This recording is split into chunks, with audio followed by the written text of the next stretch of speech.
گزشتہ یہ گفتگو ہو رہی تھی کہ خاوند کو اپنے گھر میں کیسے زندگی گزارنی چاہیے، اس بارے میں 10 خطرناک غلطیوں کی نشاندہی کی گئی تھی جو عموماً شوہر سے ہو رہی تھی اور ان کی وجہ سے گھر کی زندگی پر ناخوشگوار اثرات پڑ رہے تھے۔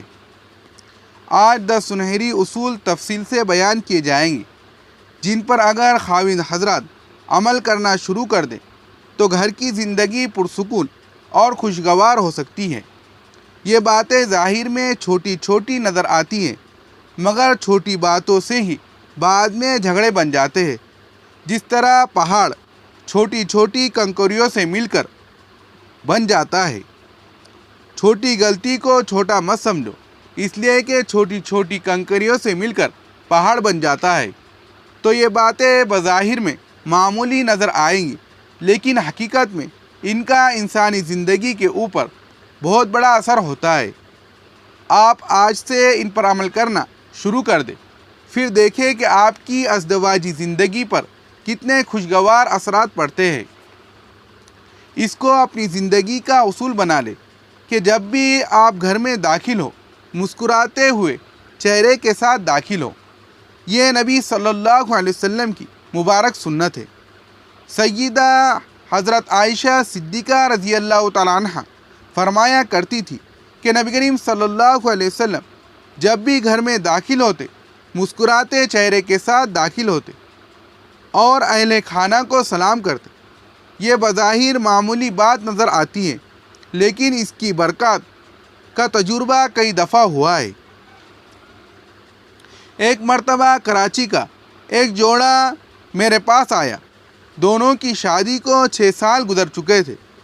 دونوں سلسلے میں بیعت تھے اور دونوں نیک ذہن کے ساتھ انہوں نے مل کر بات کی کہ ہم آپس میں اس نتیجے پر پہنچے کہ ہمارا ایک دوسرے کے ساتھ گزارا مشکل ہے، لیکن ہم اپنے والدین کو ابھی تک یہ بات نہیں بتا سکے۔ ہم نے سوچا کہ پہلے اپنے حضرت صاحب کو بتاتے ہیں تاکہ آپ کے علم میں رہیں اور کل آپ ہم سے ناراض نہ ہو۔ اب ہم دونوں مل کر آئے ہیں تاکہ آپ کو اس صورتحال کی اطلاع دے دی جائے۔ جب میں نے ان سے پوچھا کہ بھائی معاملہ کیا بنتا ہے، تو ان کو تھوڑی دیر کی بات چیت سے پتہ چلا کہ ان دونوں کے درمیان جھگڑے کی ابتدا یہ ہوتی ہے کہ خاوند کا کاروبار آج کل اچھا نہیں تھا، کیونکہ ملکی معاشی حالات کی وجہ سے اکثر لوگوں کے کاروبار دباؤ کا شکار تھے۔ اب چونکہ خاوند کا کاروبار اچھا نہیں تھا، وہ اپنے بزنس سے مطمئن نہیں، کوشش کرتا ہے لیکن کام نہیں چلتا۔ لینے والے جو ہیں وہ پیسے مانگتے ہیں لیکن اس کے پاس ہوتے نہیں۔ چنانچہ جب وہ گھر آتا تو اسی فکر اور سوچ میں ہوتا، لہذا وہ بیوی سے بات کرتا نہ کوئی اسے زیادہ وقت دیتا، بلکہ طبیعت کے اندر چڑچڑاپن ہوتا۔ کاروبار اچھا نہ ہونے کی وجہ سے ذرا سی کوئی بات ہوتی تو بس غصہ اپنے بچوں پر یا بیوی پر نکالتا۔ ادھر بیوی کا یہ حال کہ وہ اپنے میاں کے لیے کھانا تیار کرتی اور 2 گھنٹے اس کی انتظار میں بھوکی رہتی کہ میاں آئیں گے تو اس کے ساتھ بیٹھ کر کھانا کھاؤں گی۔ اب جو عورت 2 گھنٹے سے گھر میں بھوکی بیٹھتی ہو کہ میرا میاں آئیں گا تو اس کے ساتھ مل کر کھانا کھاؤں گی، اور وہ میاں گھر آئے تو اس کا منہ بنا ہو اور ناراض ہو، تو بیوی تو یہی سمجھیں گی کہ شاید اسے مجھ سے کوئی دلچسپی اور تعلق ہی نہیں۔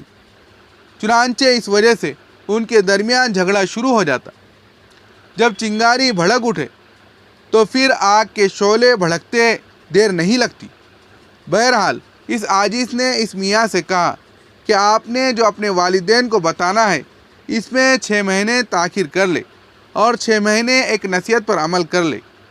مجھے امید ہے کہ اس پر عمل کرنے سے آپ کی مشکلات کا حل نکل آئے گا۔ وہ کہنے لگے، وہ کیا نصیحت ہے؟ میں نے اس میاں سے کہا، دیکھو نبی علیہ السلام کی مبارک سنت ہے کہ نبی صلی اللہ علیہ وسلم جب بھی گھر میں داخل ہوتے مسکراتے چہرے کے ساتھ داخل ہوتے، اپنے اہل خانہ کو سلام کرتے۔ آپ کی زندگی اس سنت سے خالی نظر آتی ہے، جس کی تو اس وجہ سے آپ پر یہ مصیبت بن پڑی ہے۔ اس سنت پر عمل کرو، وعدہ کرو کہ جب بھی گھر میں داخل ہوں گے مسکراتے چہرے کے ساتھ داخل ہوں گے اور اہل خانہ کو سلام کرو گے۔ اس نے کہا حضرت یہ تو چھوٹی سی بات ہے۔ میں نے کہا بات چھوٹی سی ہے مگر اس کی قدر و قیمت کا اندازہ اس وقت ہوگا جب آپ اس پر عمل کریں گے۔ اگر آپ کا کاروبار اچھا نہیں تو اس کے جھگڑے دفتر تک رکھیے، دکان تک رکھیے، گھر والوں کا اس میں کیا قصور ہے؟ ان کو تو محبت بھری زندگی چاہیے۔ لہذا آپ جب اپنے گھر کے دروازے پر پہنچے تو کاروبار کے جھگڑے ختم کر دیں اور گھر کے اندر مسکراتے ہوئے اور حشاش بشاش چہرے سے داخل ہو۔ بیوی کو محبت کی نظر سے دیکھے اور اس کو سلام کرے۔ یہ نبی صلی اللہ علیہ وسلم کی سنت ہے۔ پھر اس کی برکت دیکھنا۔ چنانچہ کیا ہوا کہ وہ جوڑا گیا۔ مشکل سے ایک ہفتہ گزرا ہوگا کہ بیوی کہنے لگی حضرت یہ زندگی کا ہفتہ ایسے گزرا جیسے نئی شادی کے بعد میاں بیوی کا ہفتہ گزرتا ہے، اور ہم دونوں اس نتیجے پر پہنچے ہیں جتنا ہم ایک دوسرے کو چاہتے ہیں اتنا کوئی بھی نہیں چاہتا۔ ہم کبھی زندگی میں علیحدگی کا نام بھی نہیں لیں گے۔